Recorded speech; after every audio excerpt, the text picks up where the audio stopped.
Être plus représentatif pour relever le défi d'atteindre le seuil d'1% imposé par la nouvelle loi pour les législatives nationales, c'est le défi des formations politiques qui se préparent pour les prochaines élections prévues le 23 décembre 2018 en République démocratique du Congo. En clair, il faut récolter 460 000 voix sur environ 46 millions d'électeurs enregistrés pour être élu député national. Au sein de la majorité présidentielle, les regroupements se créent en vue d'assurer de bons résultats aux législatives. À 4 mois du dépôt des candidatures, la question du dauphin reste encore un mystère.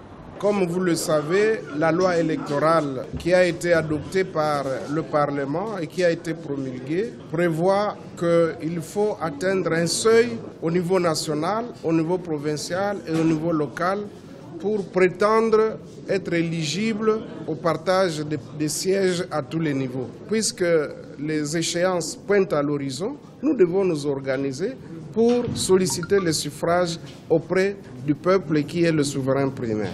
Au sein de la famille politique du chef de l'État, dont la Constitution interdit de se représenter, on minimise la question du dauphin. Les observateurs estiment cependant que celui qui est appelé à conduire la majorité présidentielle en qualité de candidat à la présidence n'aura pas suffisamment de temps pour se préparer à ce challenge. Je crois que la question du choix du dauphin est une question très complexe aujourd'hui. Elle doit être prise au sérieux parce qu'il ne reste plus que 4 mois pour la présentation des candidatures. Je pense que pour le peuple, c'est qu'il faut qu'il y ait un changement. Et que ce changement-là, celui qui incarne ce changement, devrait se préparer très sérieusement.